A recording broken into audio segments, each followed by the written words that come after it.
और आप अगर समझते हैं इंटरनेशनल कम्युनिटी कुछ नहीं करता, इंटरनेशनल कम्युनिटी हिंदुस्तान को तकलीफ देगा, हमारे लिए, मुसलमानों के लिए। आप समझते हैं हिंदुस्तान को इंटरनेशनल कम्युनिटी तकलीफ देगी जब उनका ट्रेड है इतना, उनके इन्वेस्टमेंट्स हैं इतना? क्या बात कर रही हैं बीबी, खुदा के लिए भूल जाएं, ये एक नया दुनिया बन रहा है। इस विमान में ब्रिटेन के प्रधानमंत्री कीर स्टारमर और 100 से भी ज्यादा ताकतवर लोग सवार थे। ये विमान जब ब्रिटेन से भारत के लिए उड़ने वाला था तो इसके कॉकपिट में अचानक ब्रिटिश पीएम कीर स्टारमर पहुंच गए और उन्होंने भारत का नाम लेकर सभी यात्रियों के सामने बहुत बड़ा ऐलान कर दिया।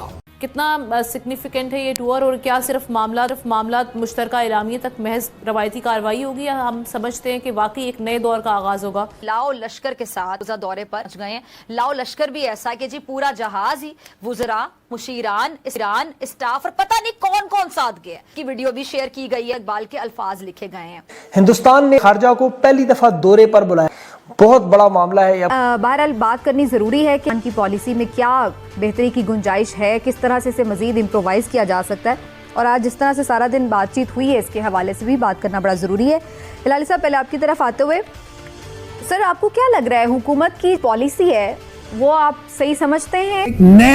ये आप देखेंगे कि हिंदुस्तान क्या क्या नहीं कर सकता है के साथ, और एक चू नहीं निकलेगा यूएन से या अमेरिका से कि हमारे बारे में। वो अरब क्या कर रहे हैं भाई, ओआईसी क्या कर रहा है? बिल्कुल सही बात। वो तो $70 बिलियन इन्वेस्ट कर रहे हैं इंडिया में।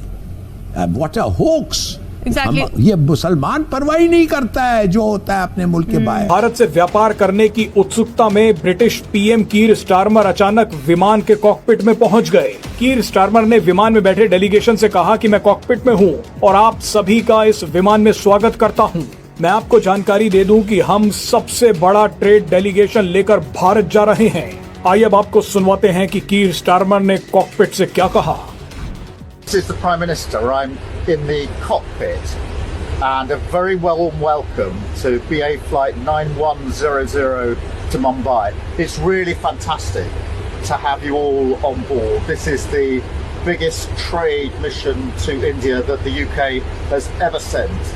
So I'm much looking forward to working with you as we explore all of the opportunities and take full advantage of the opportunities in our new free trade agreement. So safe flight everybody, enjoy the flight. Bharat का अस्र रसूख दुनिया में बढ़ता चला जा रहा है हर गुजरते दिन के साथ। पे जो रिचेस्ट बिजनेस टाइकून्स हैं दुनिया के उनको बुलाया जाता है, तो अस्र रसूख बढ़ रहा है उनका जगह जगह। दोस्तों, बरतानिया के जो वजीर आजम हैं केयर स्टारमर, वो इंडिया पहुंच गए हैं।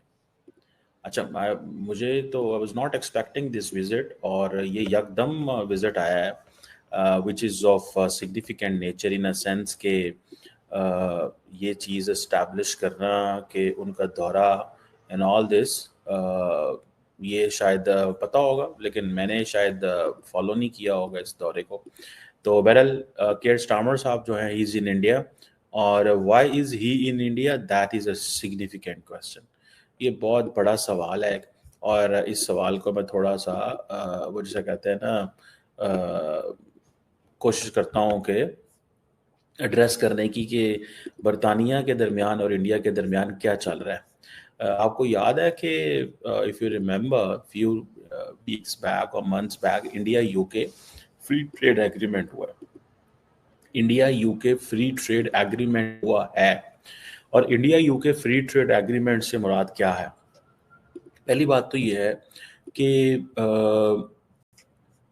एक लॉन्ग टर्म पार्टनरशिप बरतानिया इंडिया के साथ बनाना चाहता है। जब अमेरिकन्स इंडिया के साथ अनप्रेडिक्टेबिलिटी वाला रास्ता अडॉप्ट कर रहे हैं, as doctor Jaishankar says, when Americans are establishing unpredictable relation with the India, यहाँ पे बरतानिया समझता है कि हमें इस स्पेस को फ़ायदा उठाना है और हमें मज़ीद इंडिया के करीब होना है। उसकी वो लॉजिक क्या है?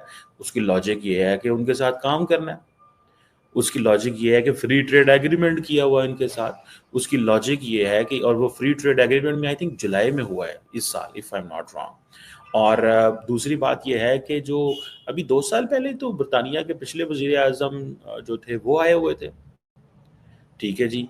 अब वो जितनी भी कंपनीज हैं वो सारी की सारी जो ब्रिटिश बिजनेस कम्युनिटी है वो साथ है। Scottish whisky, engineering, this that, वो सारा चल रहा है।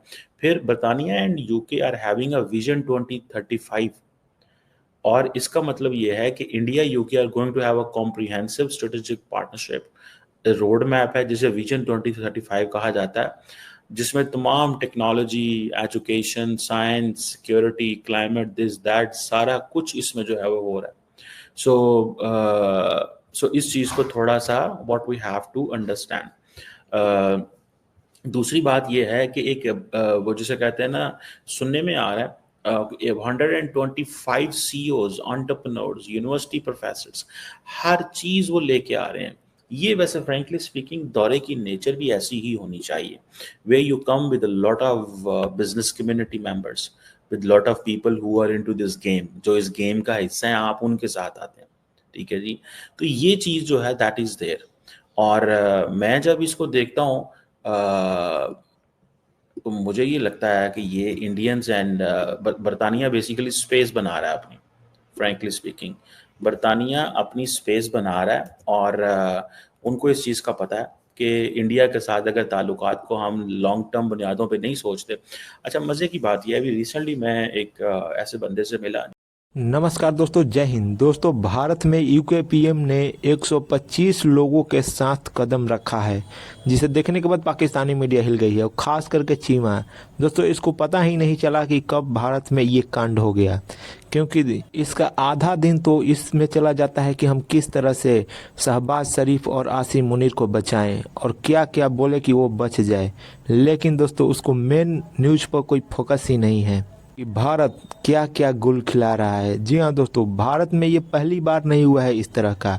भारत में ऐसे कई लोग आते रहते हैं। हाँ, ये बात अगर पाकिस्तान में होती तो वो पहला होता, क्योंकि पाकिस्तान में सभी लोग छोड़कर भाग रहे हैं, खासतौर पर वहाँ पर जो लगाने वाली कंपनी है वो, क्योंकि सभी लोग को पता है कि पाकिस्तान आज से 35 साल बाद दिखेगा भी नहीं दिखेगा, इसका कोई गारंटी नहीं है। वहीं अगर यूके की बात की जाए तो उनका मिशन 30 है, और उनको पता है कि भारत आने वाले में सुपर पावर बनने जा रहा है। दोस्तों, वीडियो पसंद है तो वीडियो को लाइक करें, शेयर करें, चैनल को सब्सक्राइब करें। ताल्लुक ब्रिटिश सिस्टम से था, तो उसने मुझे कहा कि हम 30 साल बाद का सोच रहे हैं। क्यों सोच रहे हैं 30 साल बाद का? बिकॉज अभी तो सारी की सारी जो पार्टनरशिप है, जो रिलेशनशिप है, वो एस्टैब्लिश हो रहा है। ठीक है, तो we are thinking of 30 years, we are thinking of 30 years ahead. हम 30 साल बाद का सोच रहे हैं कि 30 साल बाद क्या होना है, अभी हम नहीं सोच रहे। तो ये जो इंडिया के अंदर जो बिजनेस एंटरप्रेन्योर्स और विजन 2035 है ना, बेसिकली बरतानवी लोगों ने ये महसूस किया कि that is where we need to invest. और वो जो एक डिप्लोमेसी की बात की जाती है और स्ट्रेटेजिक कोऑपरेशन की बात की जाती है, ये और ख़ास तौर पे आपको पता है पोस्ट ब्रेक्सिट जो है, बरतानिया ने अपनी सारी की सारी जो जियो पोलिटिकल इकोनॉमिक स्ट्रैटेजी है वो बदल के रख दी है। बरतानिया की geo political economic strategy change हो गई है because they needed more partners, they